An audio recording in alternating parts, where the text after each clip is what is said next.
As a woman passed her daughter's closed bedroom door, she heard a strange buzzing noise coming from within. Opening the door, she observed her daughter with a vibrator. Shocked, she asked, "What in the world are you doing?" The daughter replied, "Mom, I'm 35 years old, unmarried, and this thing is about as close as I'll ever get to a husband. Please go away and leave me alone." The next day, the girl's father heard the same buzz coming from the other side of the closed bedroom door. Upon entering the room, he observed his daughter making passionate love to her vibrator. To this query as to what she was doing, the daughter said, "Dad, I'm 35 and married, and this thing is about as close as I'll ever get to a husband. Please go away and leave me alone." A couple days later, the wife came home from a shopping trip, placed the groceries on the kitchen counter, and heard that buzzing noise coming from, of all places, the living room. She entered that area and observed her husband sitting on the couch downing a cold beer and starting at the TV. The vibrator was next to him on the couch, buzzing like crazy. The wife asked, "What are you doing?" The husband replied, "I'm watching football with my son-in-law."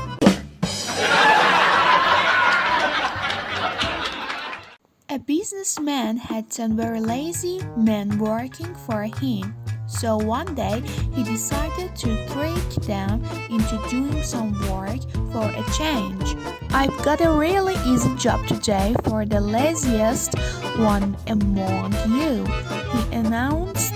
"Will the laziest man please put his hand up?" 9 hands went up. "Why didn't you put your hand up?" he asked the 10th man. "Too much trouble," came the reply.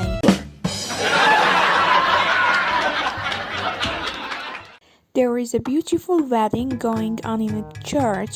A groom waits at the altar with a huge smile on his face. His best man asks, "Why do you look so excited?" The groom replies, "I just had the best job I've ever had in my entire life, and I'm marrying the wonderful woman who gave it to me." The bride waits at the other end of the sleigh, also with a huge smile on her face. Her maid of honor asks, "Why do you look so excited?" Bride replies, "I just gave the last job of my entire life."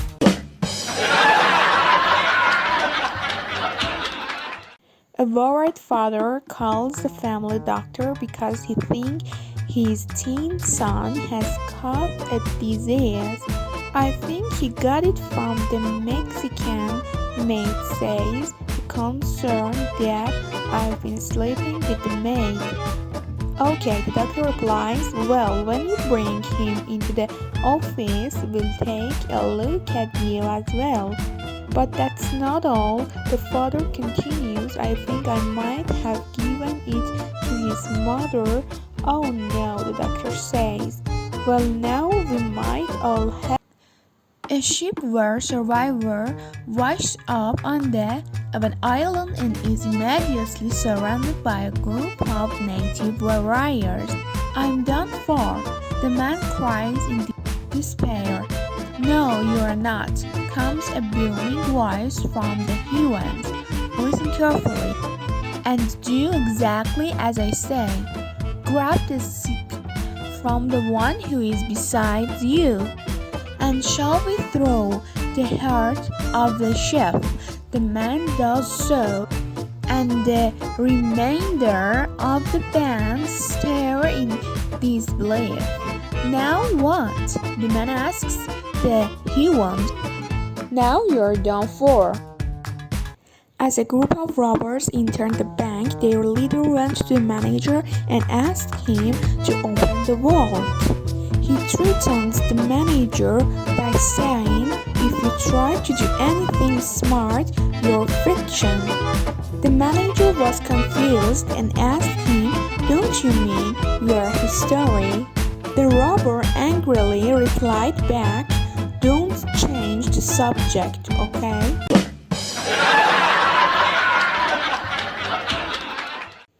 The pretty teacher was concerned with one of her young students, so she took him aside after class one day. "Little Johnny, why has your schoolwork been so poor lately?" "I'm in love," replied little Johnny. Holding back and the urge to smile, the teacher asked, "With whom?" "With you," he said. "But little Johnny," said the teacher gently, "don't you see how silly that is? Sure, I'd like a husband of my own someday, but I don't want a child." "Oh, don't worry," said little Johnny. "I'll use a..."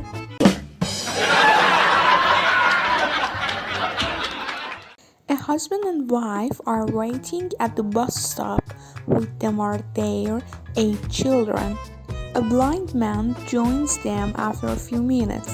When the bus arrives, they find it overloaded, and only the wife and her 8 children are able to fit in the bus.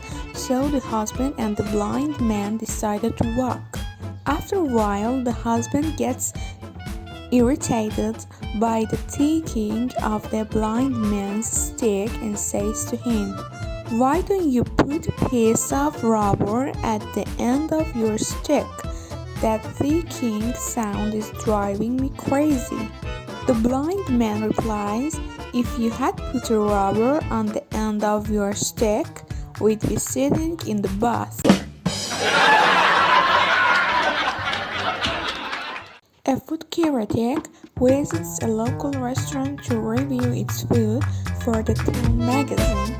The owner welcomes him, shows him to the table. The food is presented to him. After a while, the critic calls the owner to say that there is something missing in his bowl of soup. The owner asks whether it is too spicy or sweet or salty.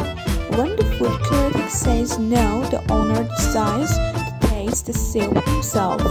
"But he can't find the spoon." "Yeah," says the critic, "that's what is missing."